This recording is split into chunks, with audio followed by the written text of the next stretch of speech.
자, 오늘 우리 마태복음 5장은 산상보훈이라고 그러죠. 예수님이 산에서 제자들에게 중요한 언약을 가르치신 것입니다. 그 중에서도 오늘 팔복에 대해서 이제 산에서 예수님이 가르치셨죠. 유대인들 또 유대 종교 지도자들이 생각하는 그 복의 개념을 완전히 바꾸셨습니다. 그래서 우리가 이 복을 이제 복하면 육신적인 거를 우리가 많이 따지잖아요. 경제적인 축복, 또 자녀의 축복, 그런 것을 우리는 이 복이라고 따지지만, 이 하나님 보실 때는요, 영적인 복입니다. 특히 우리가 이 복을 이제 언약의 시각으로, 복음의 시각으로 우리가 볼 수 있어야 됩니다. 그게 바로 우리 전도 제자의 영적 상태가 돼야 되거든요. 그래서 저와 여러분들이 하나님이 전도 제자를 불렀는데, 전도 제자의 영적 상태는 어때야 되는가? 또 전도 제자의 영적 자세라고 또 볼 수 있겠죠. 그래서 우리가 다 읽어보지 않았지만 마태복음 5장 1절에 12절 예수님이 팔복에 대해서 말씀하셨죠. 자, 전도 제자의 그런 영적인 상태, 영적인 자세. 첫 번째는 뭡니까? 심령이 가난한 자가 되라. 그래서 심령이 가난한 자는 복이 있나니 천국이 그들의 것입니다. 심령이 가난해야 된다. 이건 뭘 말합니까? 우리가 복음의 시각으로 볼 수 있어야 되거든요. 바로 우리의 신앙이 오직의 신앙이 돼야 된다는 것이죠. 우리 마음, 우리 심령에요, 복음 아닌 다른 것들, 복음 아닌 다른 틀린 것들이 너무 많거든요. 그래서 성경에는요, 오직이란 그런 단어가 많이 나오죠. 그래서 오직 예수만 남았더라. 오직 성령이 너에게 하면 권능받고 증인되리라. 오직 여호와를 앙망하는 자 새 힘을 주시니. 그걸 뭐라 말합니까? 단순해야 돼요. 너무 우리 마음은 복잡하거든요. 그래서 심령이 가난해야 된다는 말입니다. 오직의 신앙이죠. 오직 복음. 우리에게 완전한 복음을 주셨잖아요. 그래서 이 사람, 오직 복음이 된 이 사람이 바로 전도자로 설 수 있는 것입니다. 그래서 로마서 1장 16절 이 복음은 모든 믿는 자들에게 구원을 주시는 하나님의 능력이 됩니다. 복음만이 생명을 줄 수 있고 복음만이 구원의 길이기 때문에 심령이 가난하다는 말은 뭐죠? 오직 복음. 복음으로 모든 것을 보고 생각하고, 그리고 오직 기도. 그래서 예수님도 기도에는 이런 능력이 나갈 수 없느니라 그러죠. 그래서 전도의 시작은 우리가 만나서 막 복음 전하고 그게 아닙니다. 전도의 시작은 기도예요. 내가 우리 가정을 어떻게 불신 가족들 복음할 것인가? 기도, 전도의 시작은. 내가 이 직장을, 지역을 어떻게 복음할 것인가? 바로 오직 기도죠. 그래서 기도는 뭡니까? 흑암과의 영적인 싸움이다. 강한 자를 먼저 결박하는 것이다. 강한 자를 결박하지 않고는 세간을 늑탈할 수 없느니라. 내가 있는 현장에서 하나님의 계획이 있음을 알고 어떻게 해요? 기도하는 것입니다. 계속 영적인 싸움을 싸우면서 또 우리에게 주신 7망대를 가지고 그 속에 다 있잖아요. 공중의 권세 잡은 자를 꺾고 성삼위 하나님의 능력, 보호자의 축복, 시공간 초월. 그래서 전도의 시작은 기도이기 때문에 오직 기도. 또 심령이 가난하다는 말 뭐죠? 오직 영혼 구원. 그래서 믿음의 결국은 영혼 구원이라. 주님께서 우리에게 믿음을 주신 건 뭐예요? 영혼을 구원하기 위해서. 우리를 구원하신 이유가 뭡니까? 영혼을 구원하기 위해서. 우리가 이 땅에 사는 목적이 뭐예요? 영혼 구원. 내가 하나님의 이 업을 주셨는가? 영혼 구원, 전도. 그래서 이것이 바로 뭡니까? 오직의 신앙이 돼야 된다는 거예요. 심령이 가난한 자가 되라. 그 사람이 복이 있느니라. 그리고 두 번째는 뭡니까? 애통하는 자는 복이 있나.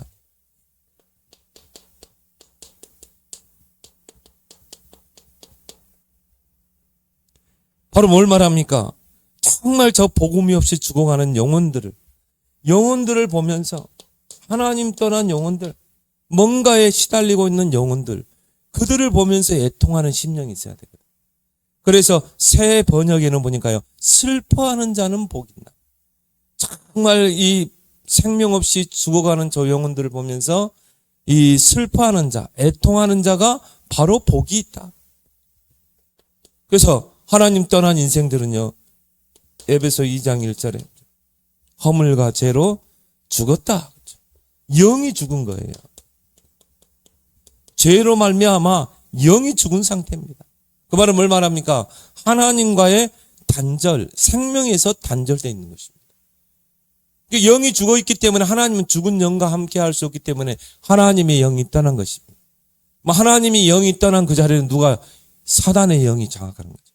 그래서 너희는 너희 아비 마귀에게 소속됐다는 말이 그거죠. 자, 죽은 영에는 사단의 영이 주관하는 것입니다. 불신자는 어떻게 보면 장악되어 있는 것이죠. 이게 바로 죽은 영혼이에요. 에베소 2장 2절에 보니까 세상 풍속을 쫓고, 그리고 뭡니까? 공중의 권세 잡은 자를 따랐으니, 이런 것들이 다 마귀에게 종노를 하는 행위인 것입니다. 세상 풍속 뭡니까? 우상 숭배하고 귀신 섬기는 것이죠. 이게 바로 이 불신자의 영혼인 것입니다. 한마디로 뭡니까? 운명에 사로잡힌 자죠. 그 운명에서 빠져나오지를 못하는 자. 에베소 2장 3절에 본질상 진노의 자녀였더니, 그러니까 그 본질, 그렇죠? 불신자는, 하나님 따른 불신자는 그 본질상 진노 아래에 있는 것입니다. 내가 아무리 선행을 하고 착하게 살고 양심적으로 깨끗하게 사는데도 진노가 오는 거예요. 재앙이 오는 거예요. 우리 주변에 보면 그런 사람 많잖아요. 얼마나 참 선을 쫓아 살고 착하게 살려고 하고 양심적으로 살려고 하고요. 우리 자신이 부끄러울 정도로 그런 사람 많잖아요. 우리가 이름만 대도 아는 공자 소크라테스 얼마나 양심적이고 얼마나 도덕적인 사람입니까? 얼마나 윤리를 앞세우는 사람입니까? 그런데 그런 사람들이요, 결국 뭡니까? 본질상 진노의 자이다. 그 인생이 죽으면, 그러면 이 인생이 영생을 받습니까? 아니죠. 영원한 지옥에 가는 거예요. 그것과 상관없이 이 사람이 살아오는 삶이 아무리 선행을 하고 아무리 양심적으로 그거와 상관없이 본질상 진노라 이 말이에요. 그래서 이들을 바라보면서 정말 애통해하는 자, 그 사람이 하나님께 복을 받는 자인 줄 믿습니다. 그래서 우리가 너희는 가서 복음을 전파하라. 온 천하 만민에게 복음을 전파하라. 때를 얻든지 못 얻든지. 왜? 이 불신 영혼들이 이렇게 살아가고 있기 때문에 이 사람이 주님이 말하는 복 받을 사람인 것입니다. 그리고 뭡니까? 온유한 자가 복이 있다. 그래서 온유하다는 말은 부드럽다는 그런 뜻도 있지만요, 우리가 복음적인 시각으로 보면 정말 뭡니까? 이 물살을 거슬러 올라가면 얼마나 힘들어요. 근데 물살의 흐름을 따라가면 뭐예요? 편안하게 물살 따라 흘러가는 거죠. 그 말은 뭘 말합니까? 흐름을 따라가는 자.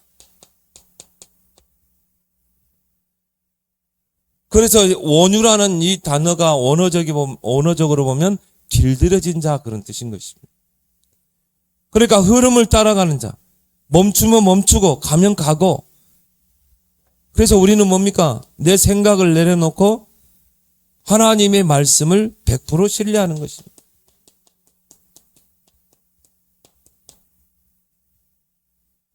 그래서 내 생각을 내려놓고, 민수기 23장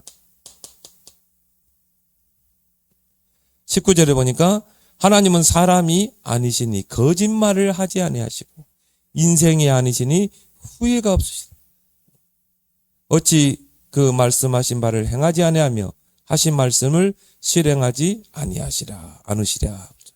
그래서 거짓말하지 않으시고, 그거를 공동 번역에서는요, 변덕을 부리지 아니하시고. 우리가 막 그러잖아요. 야, 변덕쟁이. 네. 다르고 이 다르고. 이 말했다가 저 말하고. 그런 사람을 우리 뭐라고 그러죠? 변덕쟁이라고 그러죠. 하나님은 변덕을 부리지 아니하시고, 개역 성경에는 시건치 아니하시고. 그 말은 뭡니까? 약속한 말씀을 지키지 않는 거. 하나님은 약속을 반드시 지키신다는 거죠.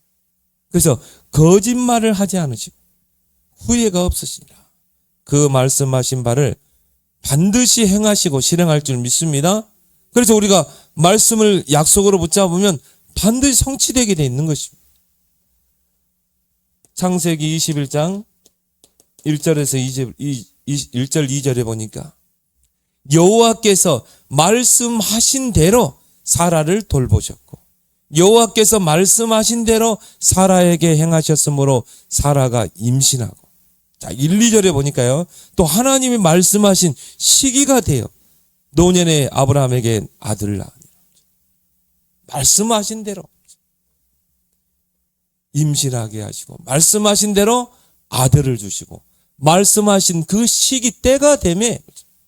근데 우리가 이걸 안 믿으면 어떻게 됩니까? 아브라함처럼 자꾸 뭡니까? 실수를 하게 되죠. 그래서 하나님의 약속은 반드시 성취된다. 그 흐름 속에 있는 자, 그 사람이 하나님께 복을 받는 자다. 주의 종을 100% 신뢰하고 그 주의 종의 흐름을 따라가는 자. 그래서 초대교회는 뭡니까? 사도행전 2장 42절 4가지 소통이 이루어졌죠. 저희가 사도의 가르침 받아 교제하고 떡을 떼고 기도하기를 오로지 힘쓰니라. 바로 4가지 소통의 주역이 되길 바랍니다. 그럼 이게 어떻게 돼요? 나의 현장 속으로 연결되는 것입니다. 삼천 제자. 그리고 46절 47절 주께서 구원받는 수를 날마다 더하게 하시니. 또 뭡니까?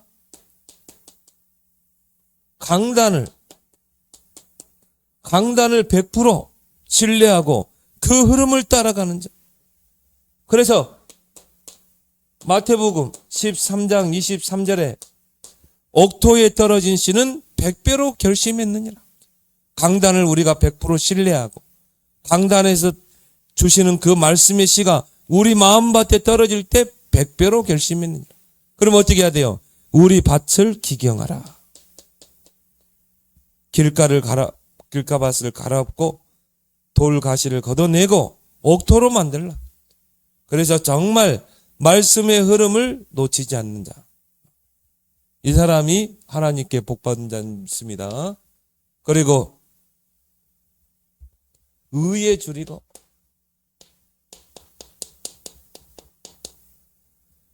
목마른 자는 복이 있나니.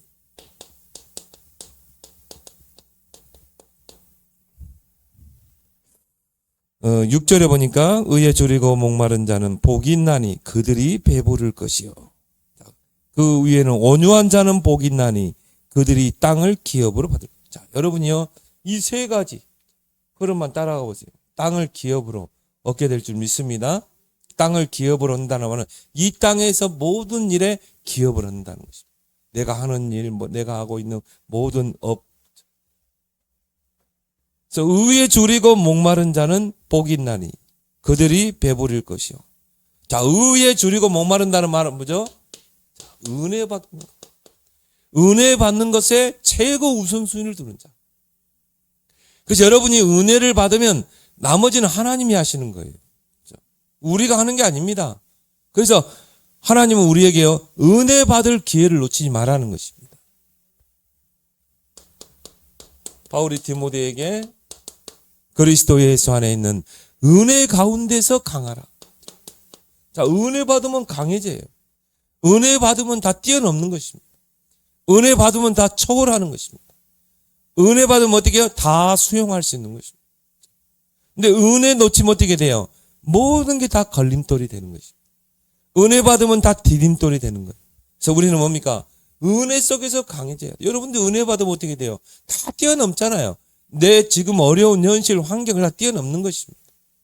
그래서 의에 줄이고 목마른 자. 은혜 받는 것에 목마른 자가 되라. 마치 시냇가에 그 사슴이, 목마른 사슴이 물을 찾아 헤매는 것 같이 정말 은혜 받는 그 장소, 그 때를 놓치지 마라. 그래서 히브리서 4장 16절, 때를 따라 돕는 은혜를 얻게 하여 은혜의 보좌 앞에, 은혜의 보좌 앞에 담대히 나아가라. 그래서 은혜 받는 시간 자리에는요, 담대히 가서 앉으라 이 말이죠. 그래서 여러분들 오늘 이 자리에 온 줄 믿습니다. 그래서 은혜 받는 것에 최고 우선순위를 두라. 고린도후서 6장 2절에 보라 지금은 구원받을 만한 때요 또 은혜의 날이로다. 자, 은혜 받는 그 때를 놓치지 말라는 것입니다. 그래서 이 아브라함이 중간중간에 인간적인 생각을 가지고 이 불신앙도 하고 있지만 아브라함이 잘했던 게 뭡니까? 은혜 받는 그 순간을 놓치지 않는 것입니다. 상수리 나무 밑에서 여호와의 이름을 부르고 단을 쌓았다. 예배는 뭐라고 그랬습니까? 갱신하는 것이다. 나를 갱신하고 다시 언약을 붙잡는 것이다. 그러니까 아브라함이 이걸 놓치지 않는 것입니다. 그러니까 하나님 때가 되니까요, 하나님이 아브라함을 통해 딱 언약을 이루잖아요. 그래서 우리가 실수할 수 있습니다. 연약한 거 하나님 다 알아요. 그래서 하나님은 은혜의 보좌 앞에 나오라는 것입니다. 그래서 여러분이 하루에 3번만 은혜 받는 시간을 가지라. 아침에 여러분이요, 한 10분이라도 정말 하나님께 집중하고 은혜 받는 시간. 기도 수첩 들으면서. 저는 기도 딱 들으면요, 너무 은혜되는 거 있죠. 그 말씀이 하루 나를 살아가게 하거든요. 꼭 만난 사람이 그 말씀을 대화도 하고 살리기도 하고. 하루에 3번은 여러분이 꼭 은혜 받는 시간을 가지라. 그래서 의에 줄이고 목마른 사람이 돼야 된다. 4번. 그리고 오늘 뭐라고 나왔습니까? 긍휼히 여기는 자는 복이 있나니 그들이 긍휼히 여김을 받을 것이요.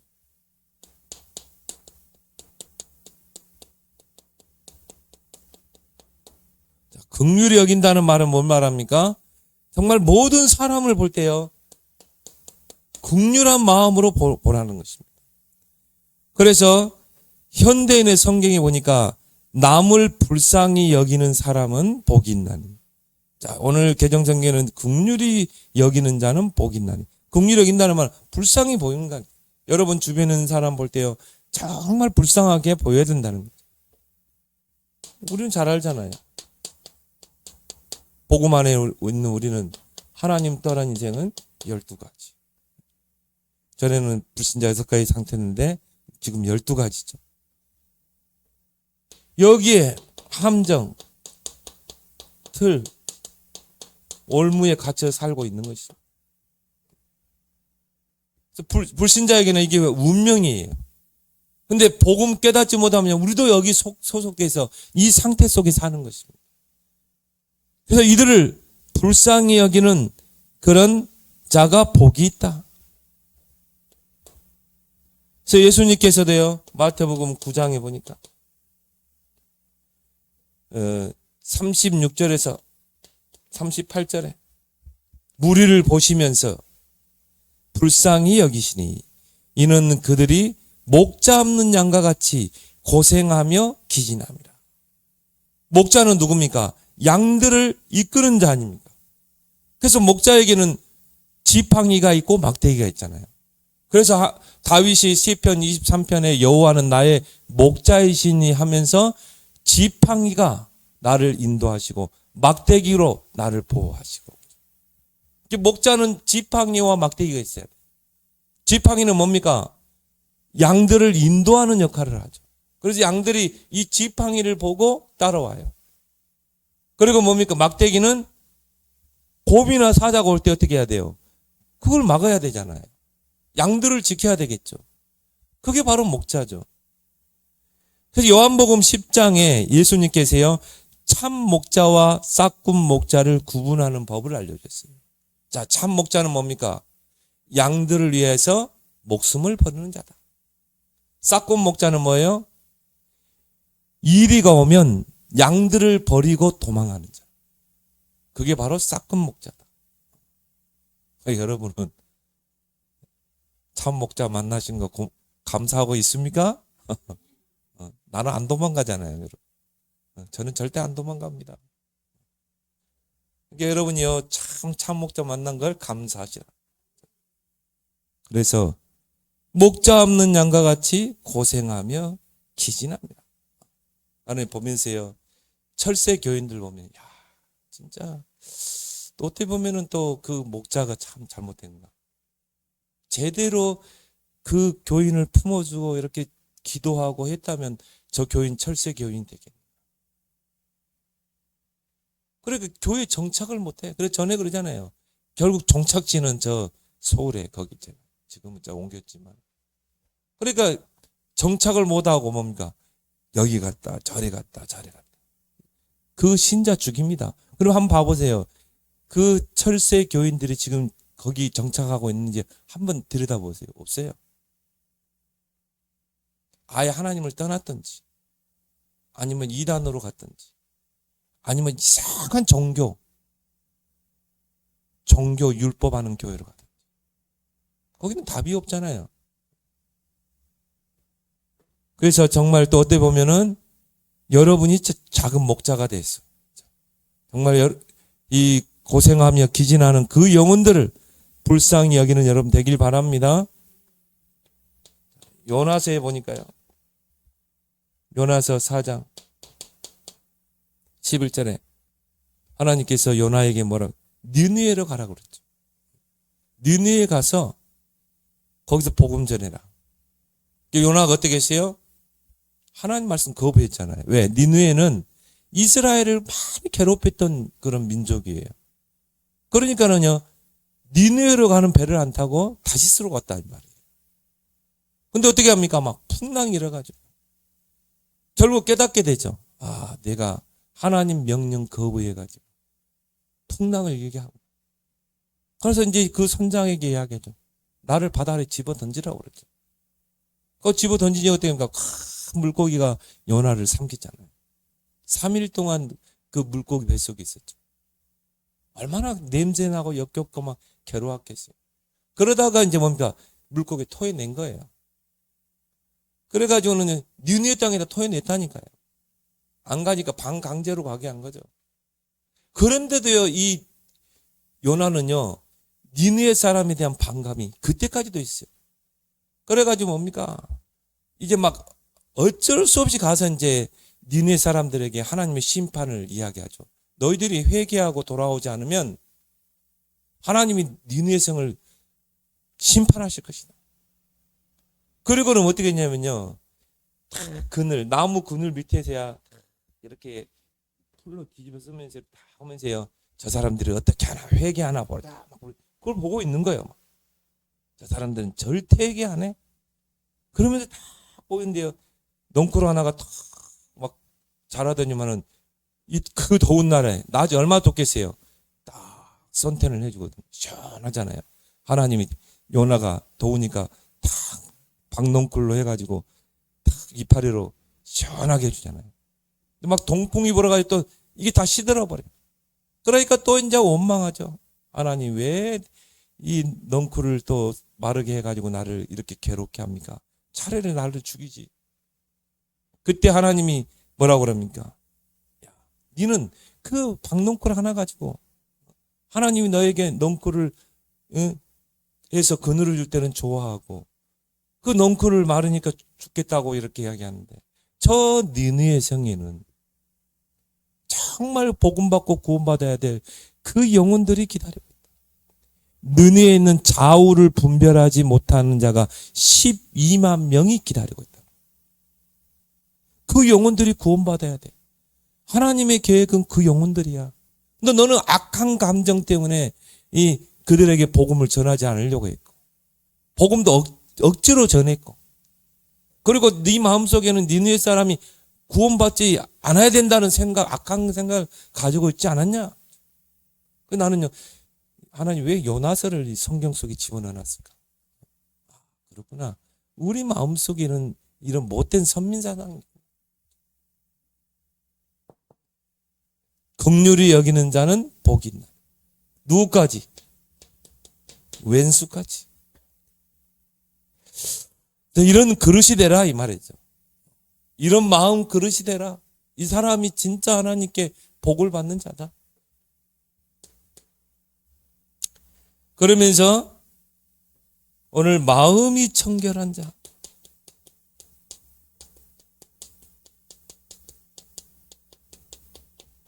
마음이 청결한 자는 복이 있나니 그들이 하나님을 볼 것이요. 자, 마음이 청결하려면 어떻게 해야 돼요? 우리 안에 쓰레기를 다 뭡니까? 다 빼내야 되겠죠. 마음을 깨끗하게 하려면. 왜? 우리 마음에 뭔가 이 더러운 오물들이 많거든요. 뭔가 복음 아닌 다른 쓰레기들이 많거든요. 그러려면 어떻게 해야 돼요? 정말 집중을 통해서 우리 마음을 깨끗하게 해야 됩니다. 새 번역에 보니까 마음이 깨끗한 자는 복이 있나. 그들이 하나님을 볼 것이요. 그 말은 뭡니까? 하나님과 늘 기도로 대면하는 것, 소통하는 사람. 우리 마음속에 뭔가 다른 게 있으면요, 이게 하나님과의 소통을 딱 맡고 있는 것입니다. 그래서 우리는 어떻게 해야 돼요? 우리 마음을 늘 깨끗하게, 마음을 청결하게. 그러기 위해서 우리는 어떻게 합니까? 신명기 6장 4절 9절. 이 집중을 통해서 우리의 복음 아닌 틀린 것, 복음 아닌 다른 것, 각인을 완전히 바꿔야 될 줄 믿습니다. 그래서 여러분이 아침에 왜 집중합니까? 말씀으로 집중하고 왜 기도로 집중합니까? 우리 안에 뭔가 복음 아닌 다른 것들이 있거든요. 왜 우리가 밤에 정말 하나님께 집중합니까? 뭔가 우리 안에 응답받을 수 없는 다른 게 들어왔거든요. 그런 것들을 우리가 다 이제 청소를 해야 돼요. 각인을 바꿔야 돼. 이게 언제? 렘넌트 때. 그래서 쉐마, 너희는 들으라. 이스라엘아 들으라. 렘넌트 때 이게 완전히 체인지돼야 돼요. 뭔가 부모에게 온 거 있거든요. 영적으로, 영적 유산은 전달되죠. 가문에 전달된 거 있거든요. 그래, 렘넌트 때 이게 빨리 바뀌어야 체인지가 돼야 되는 것이.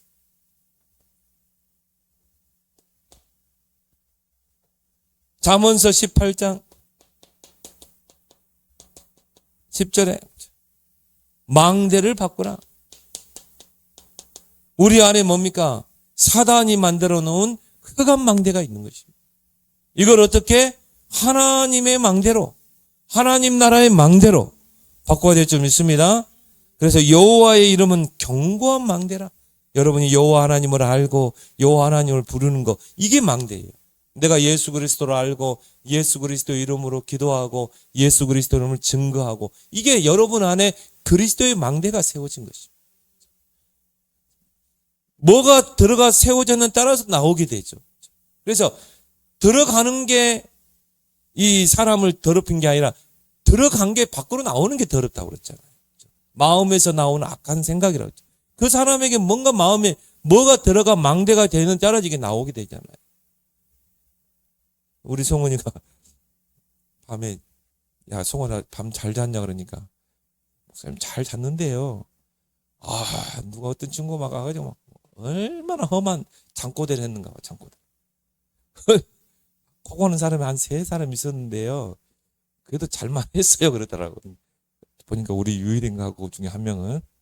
근데 이제 갑자기 막 잠꼬대를 하는데 막 쌍욕을 하면서 막 말로 표현할 수 없는 막 욕을 하더라.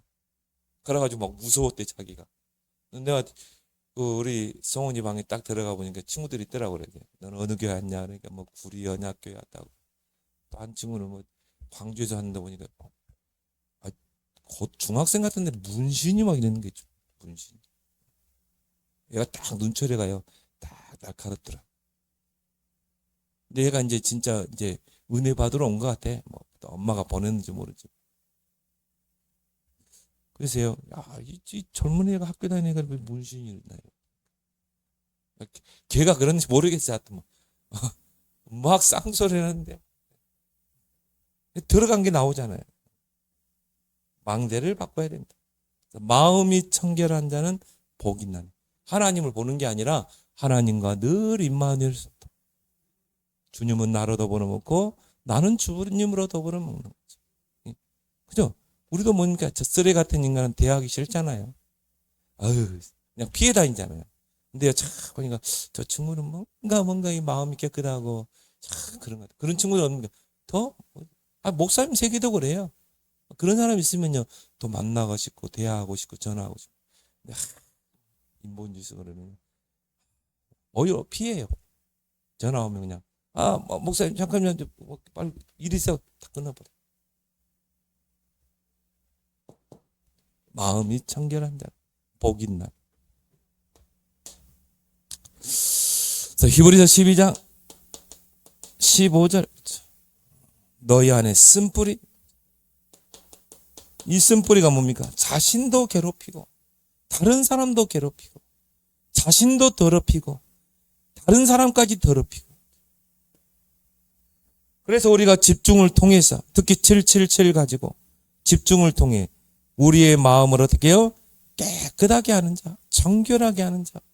이 사람이 다른 사람에게 복음을 전했을 때요, 복음이라는 건 말로 전달되는 게 아니에요. 그 사람의 마음의 진정성이 딱 전달. 여러분이 복음 받는 사람들이요, 딱 보면서 들으면서요, 이 사람은 진짠가. 딱 느껴져야 되는 거죠. 보디발이 요셉을 볼 때요, 야 그래, 정말 이 요셉은 뭔가 다르구나. 하나님이 함께 하시는구나. 하나님이 함께 해서 형통이 있구나. 바로왕도 이와 같이 하나님의 영에 감동된 자. 딱 진정성이 딱 전달되잖아요. 그때 이 사람이 진짜 마음을 엽니다. 근데요, 이런 것들 안 보이면 뭡니까? 그냥 이미 딱 마음을 닫아버리는 거죠. 그래서 복음 전파 이전에 관계가 중요하다. 관계는 뭡니까? 전도의 시작이다. 전도자의 삶의 시작은 뭐예요? 관계다.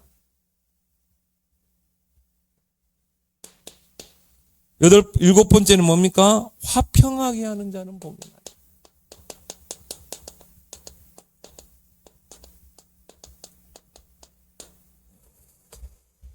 그래서 화평하게 하는 자는 복이 있나니 그들이 하나님의 아들이라 일컬음을 받을 것이며. 자, 이게 뭡니까? 전도자의 자세죠. 자, 우리 자세는 어떻게 해야 돼요? 나는 피스메이커가 되겠다. 어떤 사람과 나는 화평케 하는 자가 되겠다. 트러블 메이커가 되지 않고, 이게 항상 전도 제자의 자세가 돼야 된다. 왜? 예수님께서 그 십자가를 통해 화평을 이루셨기 때문에. 하나님과 죄로 인해서 하나님을 떠나 온수됐던 우리에게 그의 십자가의 피로 화평을 이루셨다. 십자가의 피로. 그래서 그 십자가의 그 피가 뭡니까? 화목제물이 되셔서, 화목제물이 되고, 속죄제물 또 화목제물이죠. 속죄제물은 뭡니까? 우리의 모든 죄를 속하게 한 제물. 화목제물은 뭐예요? 하나님과 온수되었던 우리를 화평하게 하는, 중보의 역할, 그 제물이 되셨다. 그래서 그 십자가가 하나님께로 가는 그 다리가 끊어졌는데 그 다리를 있게 하신 것입니다. 그래서 하나님과 원수됐던 우리가 그리스도의 피로, 십자가의 피로 우리가 화평케 된 거죠. 그리고 이제 하나님과 화평하게 된 우리에게 주님께서 화목하게 하는 직분을 주셨다. 그래서 고린도서 5장 18절에 화목하게 하는 직분을 주셨다.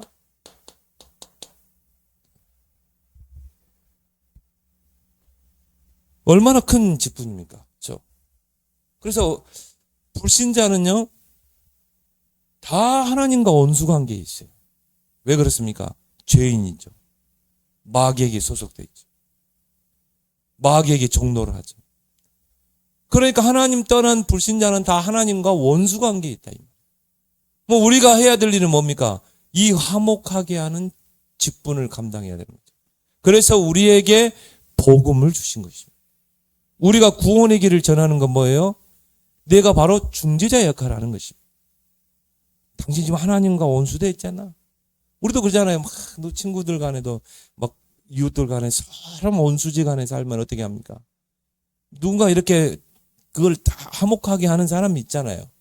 저희 마을에도 보면 있어요. 그리고 막 이 마을 사람들끼리 뭐 다만화의 사이에 두고도 이 원수 관계에 사는 그런 사람들이 있더라고요. 근데 그거를 화목하게 하는 사람이 있어야 되거든요. 하물며 사람 중에도 그런 게 있는데 우리에게 이 화목하게 하는 직분을 주신 것입니다. 이게 복음 전파인 줄 믿습니다. 바로 십자가의 도를 전하는 거죠. 그래서 하나님 떠나 원수됐던 이 사람이 하나님과 화목하도록 예수 그리스도를 소개하는 것입니다. 그게 바로 전도죠. 하나님 이걸 얼마나 귀하게 보십니까? 그래서 저와 여러분들을 왕 같은 제사장으로 부른 것입니다. 이 화목을 깨는 이 사탄의 권세를 깨뜨릴 왕. 그리고 제사장은 뭡니까? 화목케 하는 역할을 하는 거죠. 그리고 선지자는 그 그리스도를 소개하는 거고.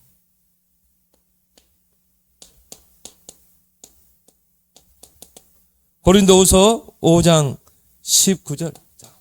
화목하게 하는 뭡니까? 말씀도 주셨다.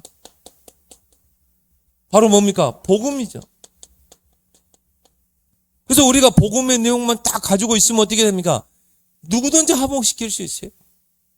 종교를 가지고는 절대 화목시킬 수 없습니다. 율법 가지고는 절대 화목시킬 수 없어요. 그래서 우리는 어떻게 해서라도 율법으로 사람들을 대하면 안 돼요. 우리 자녀들을 대할 때도 율법으로 대합니다. 그 율법은 뭡니까? 정죄하는 거고 비판하는 거고 판단하는 거고 헤아리는 거거든요. 그게 율법 아닙니까? 그래서 함부로 판단하지 말라. 함부로 비판하지 말라. 네 눈 속에 있는 들보를 보고 상대의 들보만 보면서 빼라 그런 말 하지 마라. 네가 그 헤아림으로 네가 헤아림을 받게 될 것이다. 그래서 우리는 뭡니까? 복음 가진 자. 화목하게 하는 말씀 복음을 가진 자로 뭡니까? 살리고 세우고 치료하는 자가 돼. 우리는요 항상 복음적인 말 긍정적인. 그래서 우리는 모든 만나는 사람 다 그렇게 해서 어떻게 살아 이 사람이요 하나님과 화목하게 해야 될 줄 믿습니다.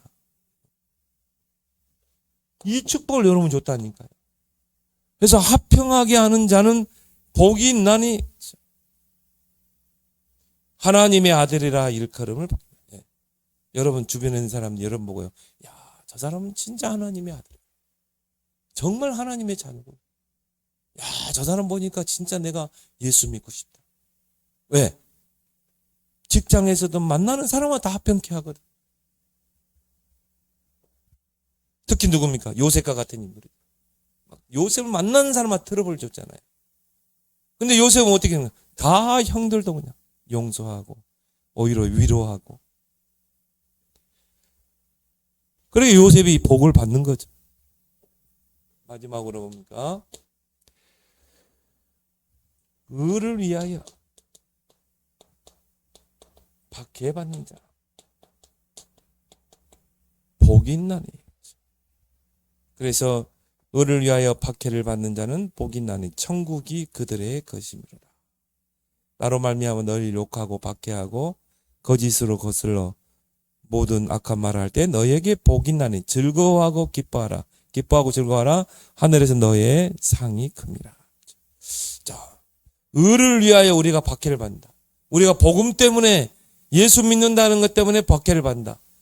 그게 복이라고 그래요. 왜? 이것 때문에요. 하나님이 큰 문을 여십니다. 그래서 사도행전 11장 그렇죠? 정말 초대교회가 얼마나 문제가 많았습니까? 근데 그것 때문에 얼마나 또 이 핍박을 받습니까? 하나님이 스데반의 환난을 인하여 흩어진 자들이 어디로 모였어요? 안디옥에 모였다. 자, 스데반의 순교로 인하여 뭡니까?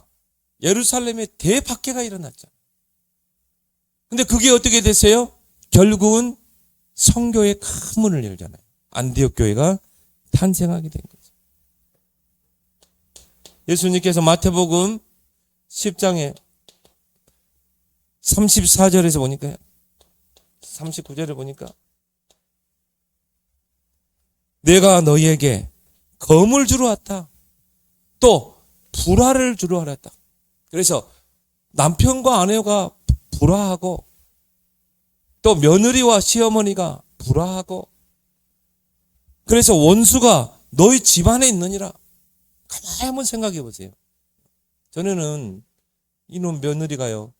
같이 시어머니가 야 절에 가자. 그러면 절에도 가고 야 제사 지내야지. 그러면 어머니 알았어요. 그러면서 막 제사밥도 차리고 막 하는데 이 며느리가 이제 예수를 믿었어. 아주 제자가 됐어. 나는 이제 오직 그리스도의 제자로, 전도 제자로 나는 복음을 위해서 할 거야.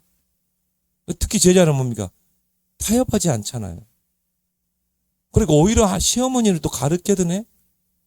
어머니 우상숭배는 하나님 미워하는 죄로 3, 4대 재앙이 와요. 어머니도 빨리 예수 믿고 이제 이거 우상숭배 하지 마세요. 아유 제사 불신자들은 제사 지내면 조상들이 복 준다고 그러잖아요. 근데 이 며느리가요 갑자기 그냥 대충 교회 다니는 종교인이 아니라 전도 제자가 됐네. 막 제사에 대해서 막 다 복음적인 해석을 내놔. 어머니 이 제사 지내는 거는 조상이 오는 게 아니라 귀신에게 하는 거예요. 귀신은 사단의 졸개들인데 복을 주는 존재가 아니고 제사 지낼 때 가문에 귀신들이 총동원돼요. 그래서 절대 제사 지내면 안 돼요. 그러니까 어떻게 돼요? 부딪힐 수밖에 없죠. 불화할 수밖에 없죠. 남편하게 막 부딪히고 그럼 막 맞기도 하고 그러잖아요. 그러게 막 집안에 칼싸움이 나고 내가 검을 주러 왔다. 화평이 아니라 검을 주러 왔다. 불화하려 왔다.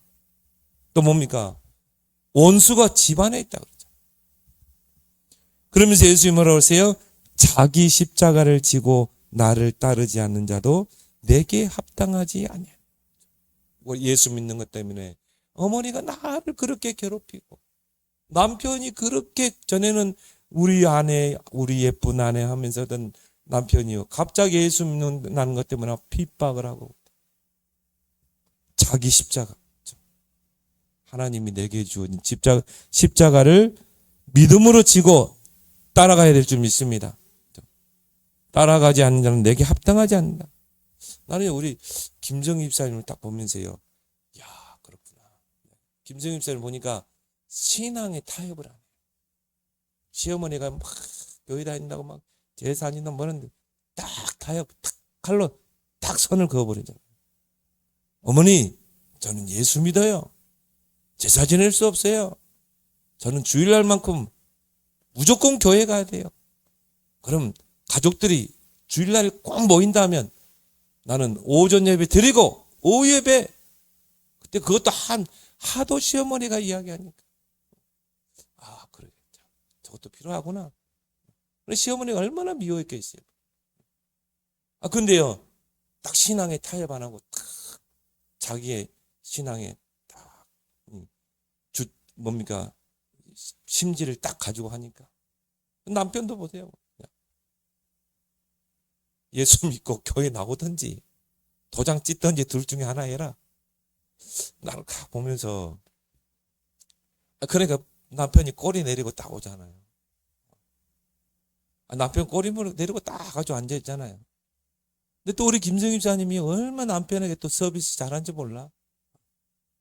그러니까 이게 지금 1년 넘게 이렇게 붙어 있잖아요. 야, 이것도 필요하는구나. 결국은 물과 기름은 섞일 수 없어요. 그러니까 우리가 신앙의 지존을 딱 가지고 있어야 돼. 분명한 선을 딱 그어야 돼. 양보하지 않고. 그러면서 뭡니까? 우리 김선생님 얼마나 잘합니까? 시어머니 잘하고 남편이 잘하고. 그러니까 딱 지금 1년 넘게 세워지잖아요. 자기 십자가를 지고 나를 따르지 않는 자도 내게 합당하지 않는.